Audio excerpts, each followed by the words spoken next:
Naomi had everything: a loving husband, beautiful kids, and a life many only dreamed of. But her mind was her worst enemy. Every whisper, every glance, every late-night phone call sent her spiraling into a web of suspicion. Could her overthinking destroy the very life she was trying to protect? Naomi was a bright, beautiful young woman living in the bustling city of Lagos. Her husband, Daniel, was a hard-working business consultant, and they had two children, Kemi and Junior. The family was happy, living a comfortable but peaceful life amidst the city's chaos.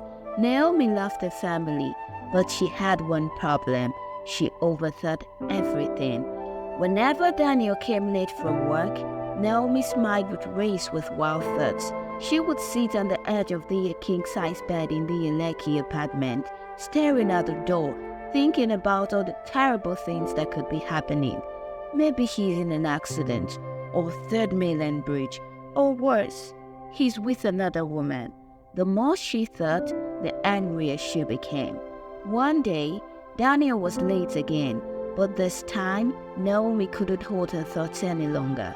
The moment he walked through the door, she exploded. "Where have you been?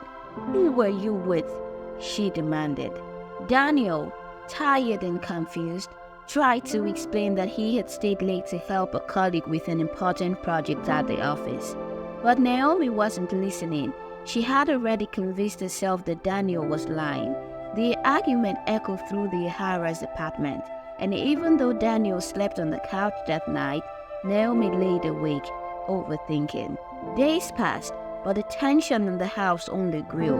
Naomi's mind was her worst enemy.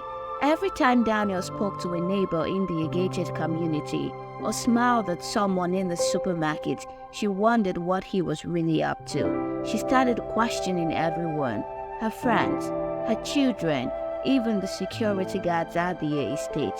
She would sit for hours, thinking about what people thought of her, analyzing every conversation. Her mind spun with so many what-ifs that it became impossible for her to enjoy the present moment.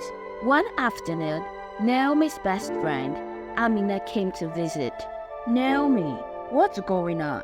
You haven't been yourself lately," she asked, concerned. Naomi sighed. "I don't know who to trust anymore, Amina. Everyone seems to have hidden agendas." Amina shook her head, trying to calm her friend. "You're overthinking, Naomi. Not everything is as it seems. You need to relax." But Naomi's mind was already racing. She began wondering if Amina was also hiding something. Why is she telling me to relax? Does she know something I don't? Is she in it too? That night, Naomi stayed up, pacing back and forth in the spacious living room, her mind spiraling into darker and darker places. She barely noticed when Kemi came into the room crying.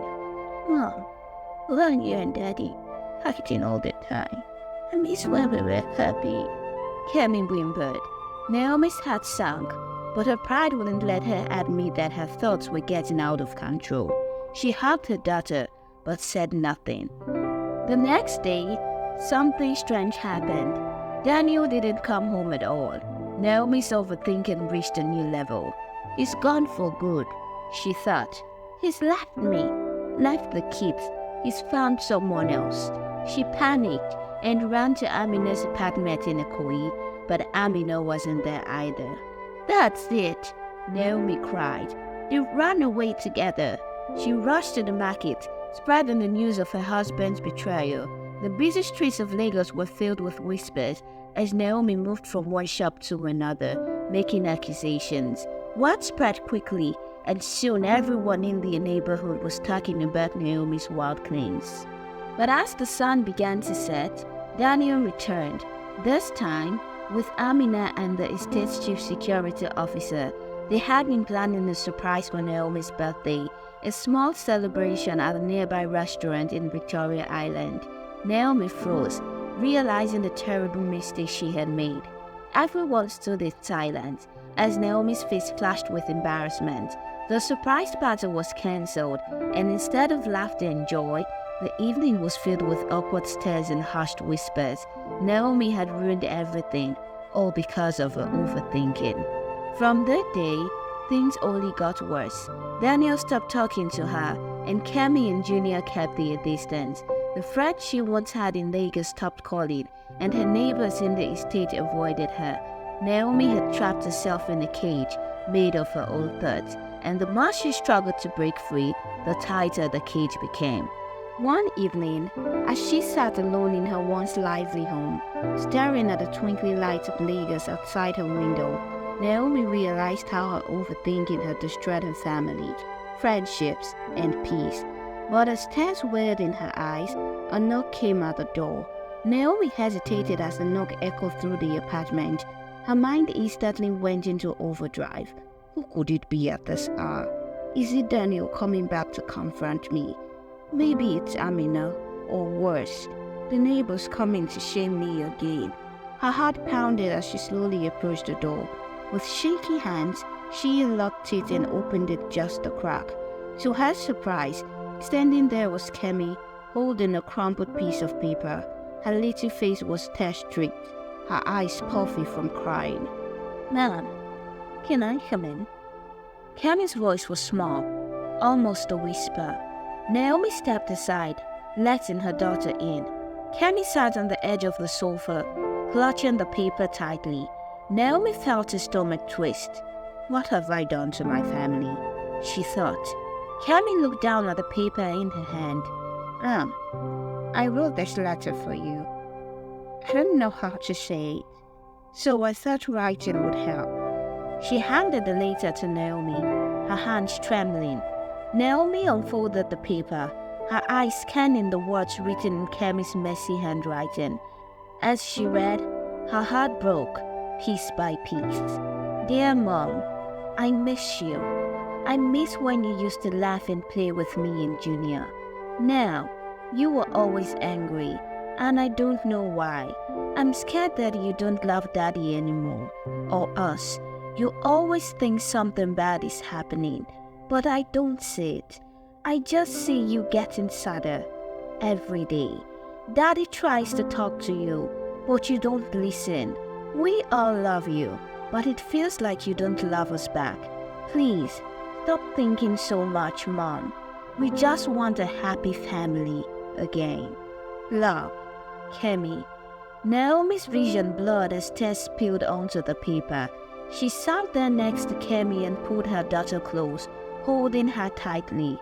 "I'm so sorry, Kemi," Naomi whispered through her tears. "I didn't realize how much my thoughts were hurting you."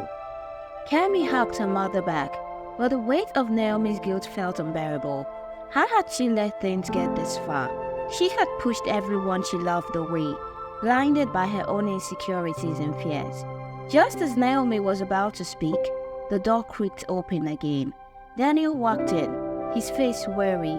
He paused when he saw Naomi and Kemi together, but said nothing as he set his briefcase down and headed towards the kitchen. Naomi wiped her eyes and followed him, her heart racing. "Daniel, we need to talk," she said, her voice shaking. Daniel turned around, his expression unreadable. "Talk? After all this? Naomi, do you even hear yourself anymore? You've made so many stories in your head that I don't even know who you are right now." Naomi's heart sank. "I know. I've been wrong. I've hurt you and everyone in this family with my thoughts. But I didn't mean to. I just couldn't stop myself." Daniel sighed, leaning against the counter. "You think I don't know that? I've watched you spiral, Naomi. I've tried to help, but every time I try, you pushed me farther away. What do you want me to do now?" The tension in the air was thick. Naomi looked down, not knowing how to fix what had been broken for so long. "I don't know, but I want to try. For us, for the kids." For a moment, silence filled the room. Daniel ran a hand through his hair, clearly frustrated. "I don't know, Naomi. I don't know if you can undo all the damage you've caused. Naomi's throat tightened, but she nodded. Please, just give me one more chance. I promise I'll change. Daniel's eyes softened slightly, but the heart was still there. It's not about you saying you'll change. You have to actually do it. And it's going to take time. Naomi stepped closer, her voice filled with desperation. I know, Daniel. I'll do whatever it takes. Just don't give up on us. For the first time in what felt like months, Daniel's expression softened. He didn't say anything, but the fact that he didn't walk away gave Naomi the smallest glimmer of hope. Later that night, Naomi lay awake in her bed, staring at the ceiling. She was terrified that it might be too late, that her family was too broken to mend. But as she listened to the steady breathing of Daniel beside her, she knew she had to fight for them. The next morning, Naomi took the first step. She made a list of everything she had overthought, every scenario she had imagined, every relationship she had ruined. As she looked at the paper, she realized how much of her life had been spent battling her own mind. Days turned into weeks, and Naomi started going to therapy, hoping to regain control over her thoughts. But it wasn't easy. Every time she saw Daniel talking to someone or caught him glancing at his phone, the familiar flood of overthinking threatened to drown her, but she fought back. She also started reconnecting with people she had hurt, her friends, her neighbors. Amina, some forgave her, others didn't, but Naomi knew this was part of the journey. One evening, as the sun set over the Lagos skyline, Naomi found herself sitting on the balcony with Daniel. The air was warm, the sounds of the city bustling below them. They sat in silence for a long time until Daniel finally spoke. Naomi, he said quietly, I see you're trying. I see you fighting. And that's all I've wanted. Naomi smiled, her heart swelling with hope. She still had a long way to go, but for the first time in a long time, she felt like she wasn't fighting her battles alone. But just as the evening seemed to bring a sense of peace, a phone call came through. Naomi glanced at the caller ID. It was Amina. Her heart skipped a beat. Something in her gut told her that this was no ordinary call. Something was about to happen. Something that would shake the very foundation of her fragile world. Naomi hesitated before answering the call. Her hands were sweaty as she picked up her phone and pressed it to her ear. Hello? Amina, she asked, her voice tight with worry. Naomi. Amina's voice trembled on the other end of the line. I didn't know how to tell you this, but you need to know.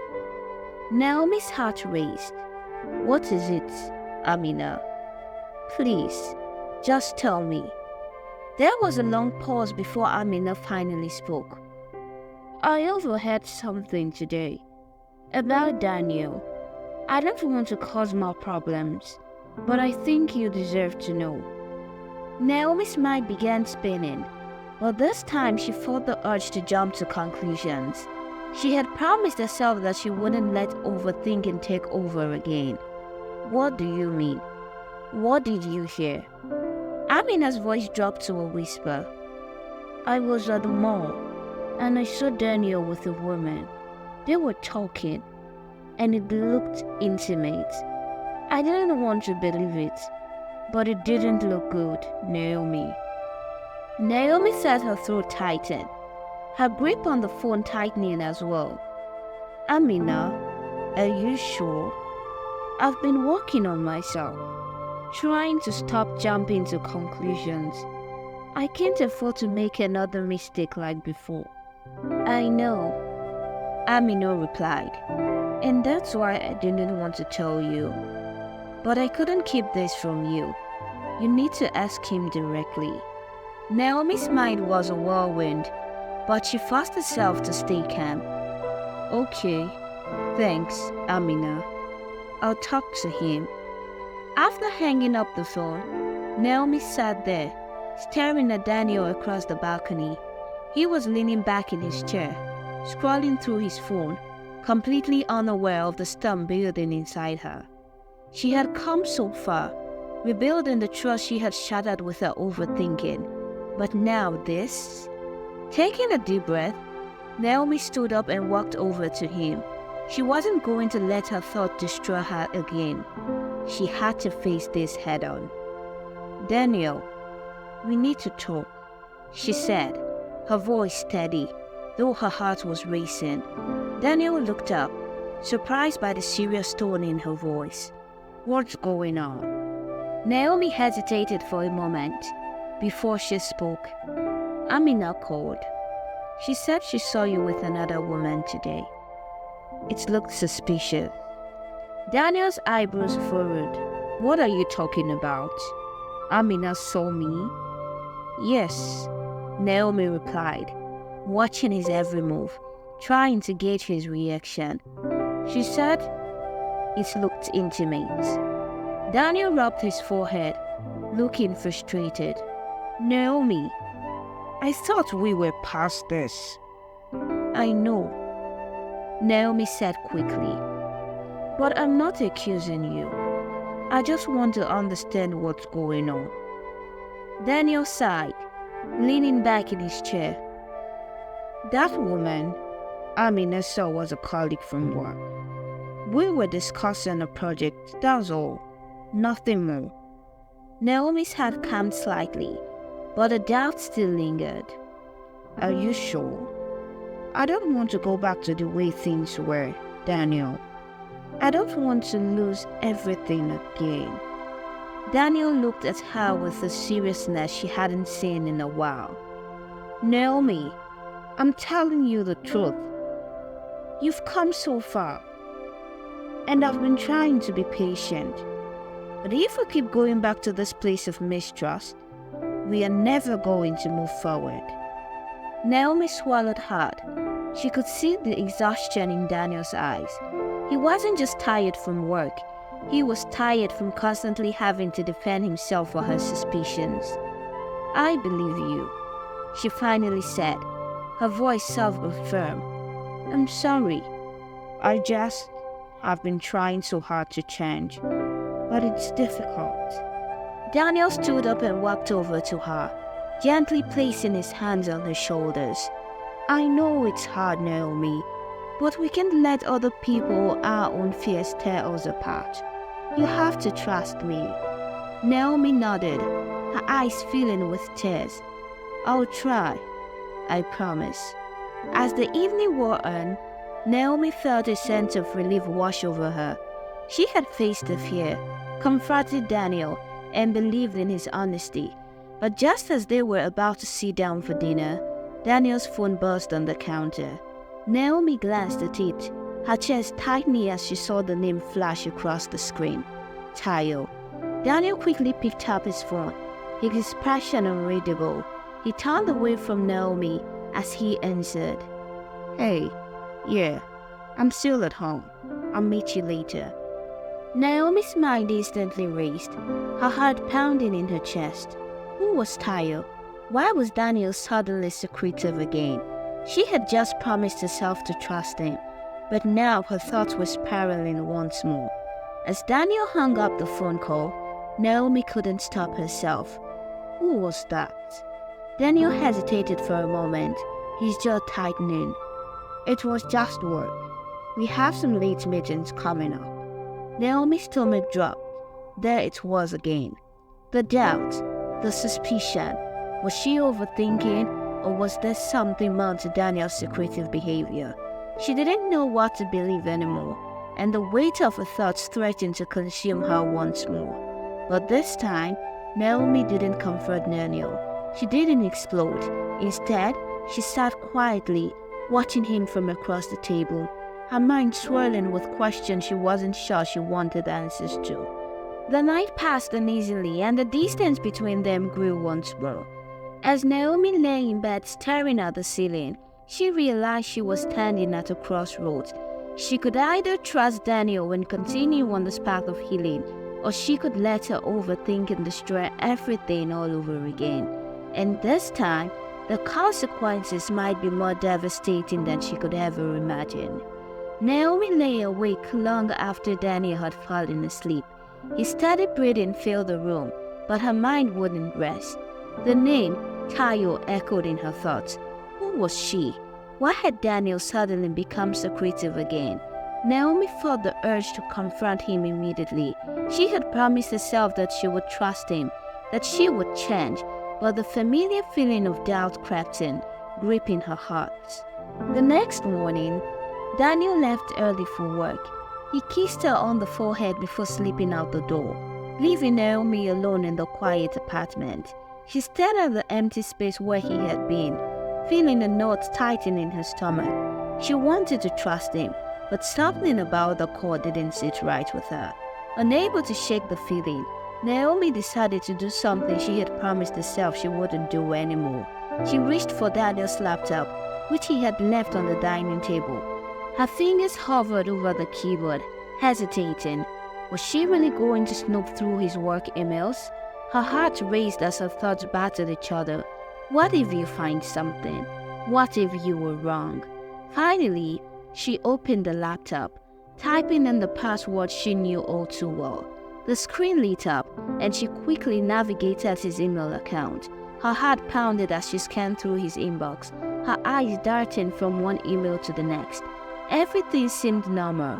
Work messages, projects, meetings, until she saw the name, Tayo, again. Her breath caught in her throat as she clicked on the email.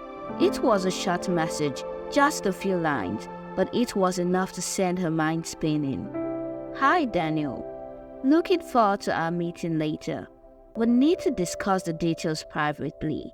Best, Tayo. Naomi's heart sank. The word privately stood out like a beacon, fueling her insecurities. She tried to calm herself, telling herself it could be nothing, just a work-related conversation, but her thoughts had already spiraled out of control.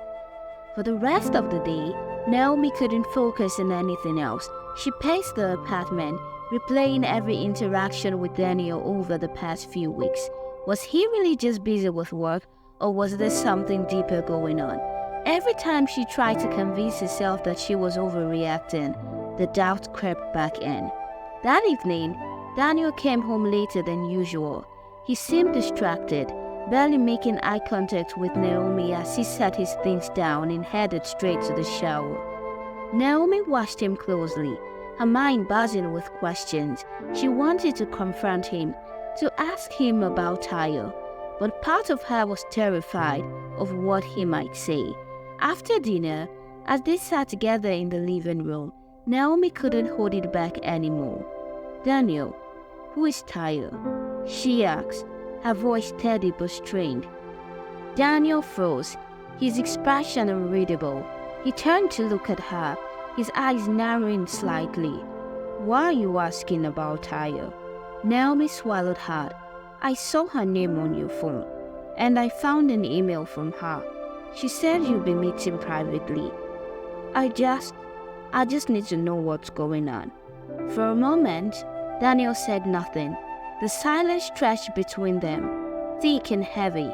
Finally, he sighed, rubbing the back of his neck. Naomi, I thought we were past this. I'm not accusing you, Naomi said quickly. I just need to understand. I don't want to go back to the way things were. But you were being secretive, and I can't help but feel like something is off. Daniel's jaw tightened. Tayo is a colleague, okay? We are working on a sensitive project. And yes, we are meeting privately, because it's confidential. That's it. Nothing else is going on. Naomi nodded slowly, trying to believe him, but the nagging doubt wouldn't leave. Then, why didn't you tell me? Why did it seem like you were hiding something? Daniel leaned forward, his frustration evident. Because every time I try to tell you something, you overthink it. I can have a normal conversation with you without you jumping to conclusions. So yes, I've been distant. But it's because I'm tired, Naomi. I'm tired of always being under suspicion. Naomi's heart ached at his words. She had done this. She had pushed him to the point where he felt he couldn't talk to her anymore. I'm sorry, she whispered, her voice barely audible. I've been trying so hard to change, but it's not easy. Daniel softened slightly, his gaze turning from frustration to something more compassionate. I know you're trying, Naomi, but if we keep going like this, we are going to lose each other for good. The weight of his words hung in the air. Naomi felt tears welling up in her eyes, but she blinked them back. I don't want to lose you, she said, her voice trembling. I just need to know that I can trust you. Daniel reached out, gently taking her hand. You can trust me. But you have to let go of this. You need to control everything with your thoughts. We won't survive if you don't. Naomi nodded, squeezing his hand tightly. For the first time in a long time, she felt the weight of her overthinking truly begin to sink in. It wasn't just about her. It was about her family, her marriage, everything she had dear. But just as she thought she had reached a fragile peace, Daniel's phone buzzed on the table again. Naomi glanced at it, and there, flashing across the screen, was Taya's name. This time, Naomi's heart sank deeper than ever before. She didn't say anything as Daniel picked up the phone and walked out of the room to answer the call. She sat in silence, staring at the door, her mind spinning once again. She had promised herself she wouldn't let overthinking ruin her life anymore. But now, she wasn't sure if it was her mind playing tricks on her, or if something much darker was unfolding right in front of her eyes. Naomi sat on the couch, her heart racing as she watched Daniel step out of the room to answer Taya's call. Her mind was a whirlwind of emotions: fear, doubt, anger, and hurt. For so long, she had struggled with overthinking, and it had nearly cost her everything. Now, it felt like history was repeating itself. But instead of letting her thoughts spiral out of control, Naomi closed her eyes and took a deep breath. She had come too far to let this moment break her. She needed to trust, not just in Daniel, but in herself and the progress she had made. When Daniel came back, she stood up, her heart pounding but her mind clearer than it had been in a long time. Daniel, I don't want to live like this anymore, she said, her voice steady. I don't want to be afraid or suspicious every time something happens, but I need you to help me feel secure. Daniel looked at her, his expression softening as he set his phone aside. Naomi, I don't want us to live like this either. I know I've been distant. I'm sorry for that. But nothing is going on between me and Tayo, or anyone else. I promise you that. Naomi nodded, feeling a sense of calm wash over her. I believe you, but I need us to start communicating better. I can't keep second-guessing everything, and I don't want to feel like you have to hide things from me. Daniel stepped closer, taking her hands in his. You were right. I haven't been fair to you either. I should have been more open about the project and everything going on at work. I didn't realize how much it was affecting us. For the first time in what felt like months, Naomi and Daniel stood face to face, no walls between them. They had been through so much, and Naomi knew this was a turning point. She had to let go of her overthinking if she wanted to save her marriage, her family, and herself. I love you, Naomi whispered, tears filling her eyes. I don't want to lose us. Daniel put her into a tight embrace, his voice soft. I love you too, Naomi. We'll get through this together. As they stood there, holding on to each other, Naomi realized that her battle with overthinking wasn't over. It was something she would continue to work on, but she knew now that she didn't have to do it alone. For the first time in a long time, she felt hope. Life lessons from Naomi's story. 1. Trust and communication are essential in relationships. Naomi's journey shows that without trust and open communication, even the strongest relationship can crumble. It's important to express feelings and concerns, but also to give others the benefit of doubt, rather than letting assumptions take over. 2. Overthinking can destroy peace and happiness. Naomi's constant overthinking led her down a path of suspicion and fear, damaging her relationship with her husband, children, and friends. Learning to control your thoughts and not jump to conclusions can prevent unnecessary heartaches and conflicts. 3. Self-awareness and growth are key to healing. Naomi's realization that she needed to change was the turning point in her story. It's important to be aware of our flaws and work on them if we want to improve our relationships and ourselves. Healing requires effort, but it starts with recognizing the problem and being willing to make changes. In the end, Naomi and Daniel's story is a reminder that while overthinking can create distance, trust and love, when nurtured with patience and understanding, can bring people back together. If this story resonated with you, I think you'll love the one on your screen right now. For more captivating stories like this, be sure to subscribe and turn on post notifications so you never miss an update.